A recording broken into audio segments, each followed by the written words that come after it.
युद्ध के मैदान में दुश्मन देश पाकिस्तान का कमांडर बोला, मिस्टर अब्दुल हमीद, तुम मुसलमान हो? अब्दुल हमीद बोले, हाँ। पाकिस्तानी कमांडर बोला, हम भी मुसलमान हैं।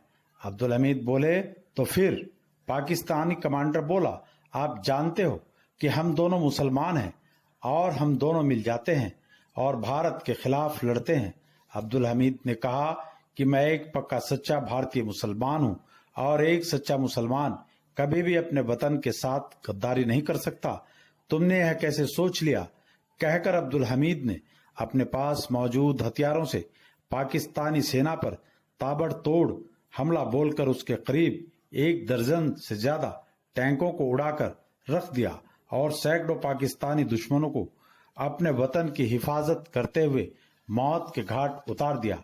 और देखते ही देखते भारत का असल उताड़ गांव पाकिस्तानी पैटर्न टैंकों की कब्रगाह बन गया।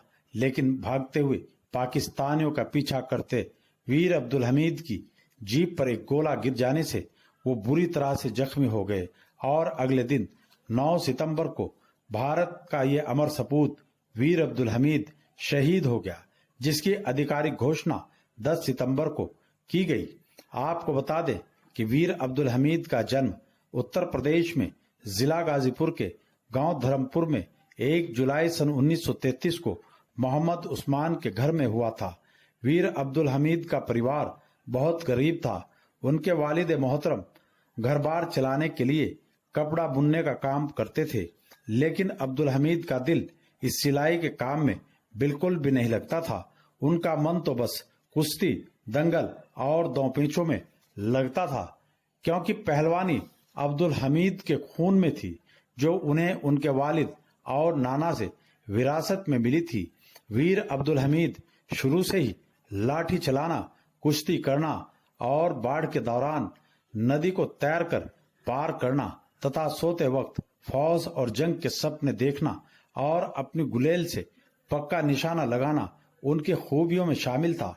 वीर अब्दुल हमीद की बचपन से ही यह खूबी थी कि वो किसी भी मजलूम पर जुल्म या अन्याय बर्दाश्त नहीं कर पाते थे।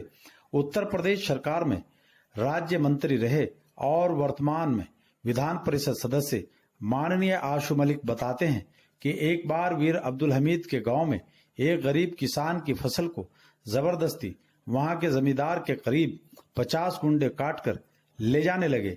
तब वीर अब्दुल हमीद को यह पता चला और उन्हें यह बर्दाश्त नहीं हुआ और उन 50 गुंडों से वो अकेले ही भिड़ गए, जिस कारण गुंडों को वहां से भागना पड़ा और उस गरीब किसान की फसल बच गई।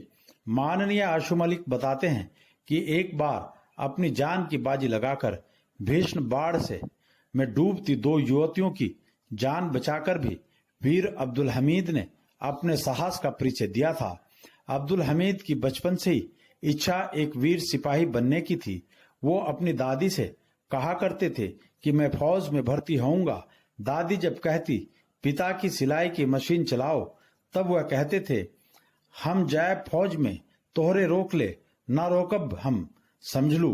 दादी को उनकी जिद के आगे झुकना पड़ता और कहना पड़ता, अच्छा अच्छा, झाइया फौज में।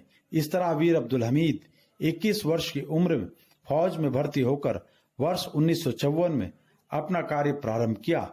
अब्दुल हमीद 27 दिसंबर 1954 को ग्रेनेडियर्स इन्फेंट्री रेजिमेंट में शामिल किए गए थे।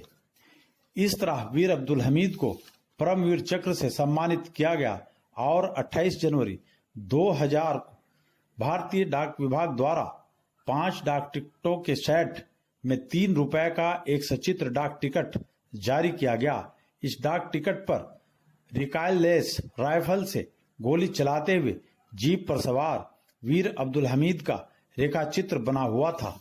उत्तर प्रदेश सरकार के पूर्व राज्य मंत्री और विधान परिषद के सदस्य माननीय आशु मलिक ने जिला सहारनपुर में चिलकाना रोड स्थित गोल कोठी पर परमवीर चक्र विजेता वीर अब्दुल हमीद द्वारा द्वार बनाकर उनकी कुर्बानियों को आम जन तक पहुंचाने का काम किया। माननीय आशु मलिक कहते हैं कि जो कौम अपना इतिहास नहीं जानती वो खुद एक दिन इतिहास बनकर रह जाती है। इसलिए वीर अब्दुल हमीद जैसे तमाम बहादुरों को, तमाम पुरखों को याद किया जाना और उनकी रियल हिस्ट्री को जानना बेहद जरूरी है, क्योंकि इतिहास जाने बिना ना तो वर्तमान बन सकता और न ही भविष्य का निर्माण हो सकता है। सहारनपुर से तहलका एक्सप्रेस के लिए एडवोकेट इंतखाब आजाद।